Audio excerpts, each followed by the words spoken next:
Paranormal world को subscribe करें और घंटे के आइकन को दबाना ना भूलें। तो गाइस, आज की हमारी कहानी हर्ष की है। हर्ष एक कंपनी में नाइट गार्ड का काम करता था और लॉकडाउन के कारण उसकी नौकरी चली जाती है।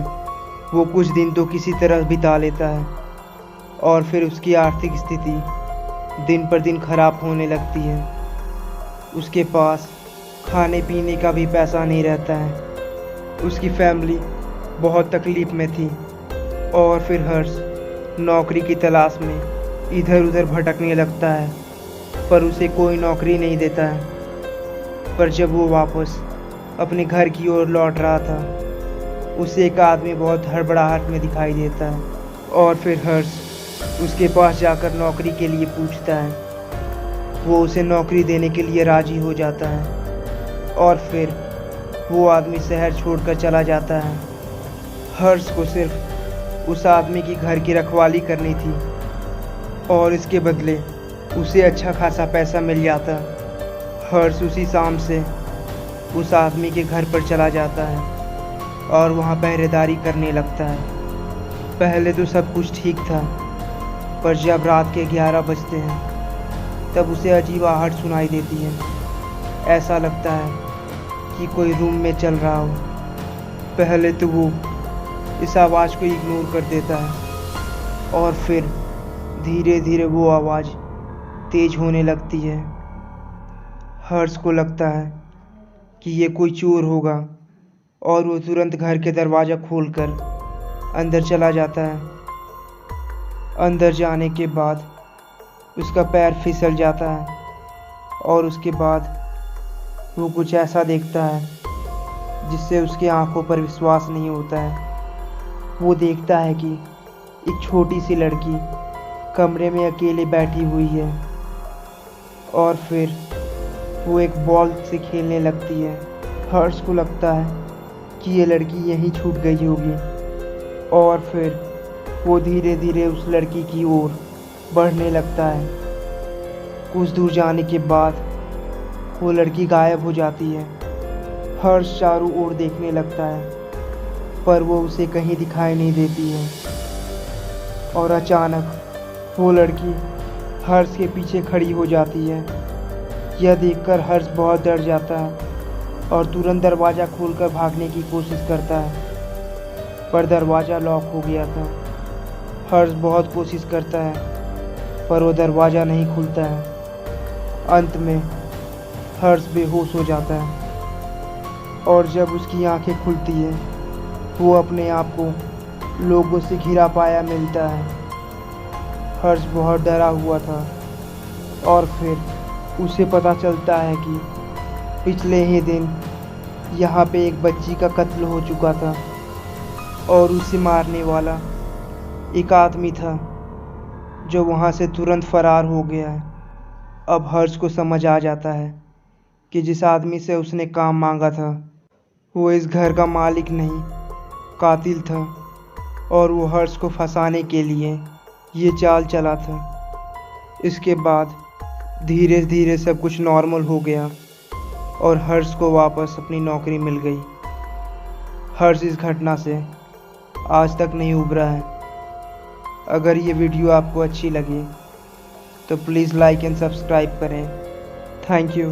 तो हेलो गाइस, फियर फाइल्स की एक और हॉरर स्टोरी में आप सभी का स्वागत है। आज मैं आपके लिए एक और सच्ची दिल दहलाने वाली घटना लेके आया हूँ जो एक सत्य घटना पर आधारित है। ये कहानी गौतम की है। गौतम एक गरीब परिवार से बिलोंग करता था और वो पढ़ने में बहुत अच्छा था। इस बार वो बोर्ड की एग्ज़ाम देने वाला था, इसलिए वो हर शाम अपने दोस्त के घर चल जाता था ताकि वो अपना प्रिपरेशन अच्छे से कर सके। एक शाम उसे पढ़ाई के कारण समय का पता ना चला और बहुत रात हो गई थी। जब वो वहाँ से आने लगा तभी उसे ऐसा लगा जैसे कोई उसका पीछा कर रहा हो। वो धीरे धीरे आगे बढ़ने लगा, तभी अचानक उसे पायल की आवाज़ सुनाई देने लगी। वह थोड़ा डर गया था, उसके रोंगटे भी खड़े हो गए थे। वो पायल की आवाज़ अब उसे ज़ोरों से सुनाई देने लगी। वो बहुत डर गया था और तेज़ी से अपने घर की ओर बढ़ने लगा। तभी अचानक उसे ऐसा लगा कोई उसके कंधे पे हाथ रखा है। जब वो पीछे मुड़कर देखता है तब वो बहुत डर जाता है। वो देखता है कि एक औरत उसके कंधे पर हाथ रखी है और उसे अपनी ओर बुला रही है। वो एक चुड़ैल थी। वो बहुत डर जाता है और बेहोश हो जाता है। रात बहुत हो गई थी। गौतम के माँ बाप अब गौतम की फ़िक्र करने लगे थे और वो तुरंत आर्यन को कॉल करते हैं। आर्यन बताता है कि गौतम करीब 1 घंटे पहले उसके घर से निकल चुका है और अभी तक उसे घर पहुंच जाना चाहिए था। यह सुनकर गौतम के माँ बाप और ज़्यादा घबरा जाते हैं और वो तुरंत गौतम को खोजने के लिए निकल पड़ते हैं। बहुत खोजने के बाद भी गौतम का कुछ अता पता नहीं चलता है। वो दोनों अब बहुत घबरा जाते हैं और वापस आने लगते हैं। रास्ते में ही उसे गौतम दिखाई देता है एक पेड़ के नीचे और चारों ओर उसके सिंदूर, नींबू, मिर्च पड़ी मिलती है। उसके पिता उसे अपने गोद में उठा लेते हैं और घर ले जाते हैं। सुबह उसकी नींद खुलती है। उसके माँ बाप उससे पूछने लगते हैं क्या हुआ था कल। गौतम अपने माँ बाप को सभी बात बताता है पर कोई उसका विश्वास नहीं करता है। वो दोनों कहते हैं कि तुम कल रात को शायद आते आते डर गए होगे और इसी कारण तुम बेहोश हो गए होगे।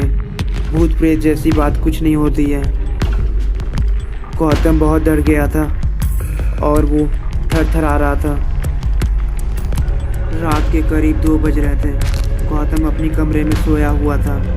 तभी अचानक उसे ऐसा लगता है कोई उसके कमरे के बाहर खड़ा है और उसके दरवाजे को ठकठका रहा है। वो बहुत डर जाता है और ज़ोर से चिल्लाता है। कोई उसकी आवाज़ को नहीं सुनता है और फिर उसे वही डायन दिखती है जो कल रात उसे दिखी थी। वो बहुत डर जाता है और कांपने लगता है पर फिर सब कुछ नॉर्मल हो जाता है और सब चीज़ गायब हो जाता है। सुबह फिर वो अपने माँ बाप को बोलता है पर उसका कोई विश्वास नहीं करते हैं। धीरे धीरे करके उसकी तबीयत और ख़राब होने लगती है। गौतम अब पढ़ाई करने के लायक नहीं रहता है और वो स्कूल जाना भी बंद कर देता है। बहुत इलाज कराने के बाद भी गौतम के स्वास्थ्य पे कोई सुधार नहीं हो रहा था। डॉक्टर को भी पता नहीं चल रहा था कि गौतम को क्या हुआ है। रिपोर्ट्स में सब कुछ नॉर्मल थी। उसके माँ बाप बहुत घबरा जाते हैं और उन्हें कोई चारा नहीं सूझता है। फिर अचानक गौतम की किस्मत खुल जाती है। वह कुछ ऐसा देखता है जिसके मारे उसकी खुशी का ठिकाना नहीं रहता है। वह देखता है कि पास के रोड से ही एक साधु बाबा गुजर रहे हैं। वो सीधे जाता है और उनके चरणों में पड़ जाता है। वह बोलता है कि बाबा, मेरी सेहत बहुत ख़राब हो रही है। ऐसा लग रहा है मुझ पे कोई काला जादू कर रहा है। वह बाबा उसे देखकर समझ जाते हैं कि कुछ गड़बड़ है और वो बाबा उसकी मदद के लिए तैयार हो जाते हैं। वह गौतम को बोलते हैं कि तुम सीधे अपने माँ बाप के पास मुझे लेके चलो। वो उसके माँ बाप से बोलते हैं कि गौतम की जान खतरे में है। उस पर एक डायन का प्रकोप है। अगर तुम लोग उसकी जान बचाना चाहते हो तो मेरी बात को मानो। गौतम बाबा को पहले ही सब कुछ बता चुका था। बाबा बोलते हैं कि रात के करीब 12 बजे हम उसी पेड़ के नीचे जाएंगे जहां गौतम पड़ा मिला था और उस पेड़ को जला देंगे। उस पेड़ में ही उस डायन की आत्मा है। अगर वो पेड़ ख़त्म हो जाएगा तो वो डायन भी मर जाएगी। रात के करीब 12 बजते हैं और सभी लोग उस पेड़ के पास पहुंच जाते हैं। जैसे ही साधु उस पेड़ को जलाने वाला था तभी अचानक वो डायन वहां आ जाती है और उसे गिरा देती है। फिर वो साधु अपने शक्ति से उस डायन को अपने कब्जे में कर लेता है और गौतम पीछे से वो पेड़ को जला देता है। वो हरा भरा पेड़ ऐसे जलने लगता है मानो कि वो बरसों से सूखा हो। सब ये देखकर आश्चर्य से चौंक जाते हैं। वो डायन जोरों से चिल्लाने लगती है। उसकी आवाज़ चारों तरफ गूंजने लगती है और अंत में वो ख़त्म हो जाती है। सब ये देखकर बहुत खुश हो जाते हैं और सब में खुशी की लहर दौड़ उठती है। उस दिन के बाद से गौतम के माँ बाप भूत प्रेत पे विश्वास करने लगते हैं और वो सभी गुरुजी का बहुत धन्यवाद करते हैं। उस दिन के बाद से ये सब घटना बंद हो जाती है और बोर्ड के एग्ज़ाम में गौतम अच्छे नंबर से पास हो जाता है। अगर ये वीडियो आपको अच्छी लगे तो प्लीज़ लाइक एंड सब्सक्राइब करें और अगर आप अपनी कहानी हमें भेजना चाहते हैं तो कमेंट बॉक्स में मैसेज कर दें। Thank you.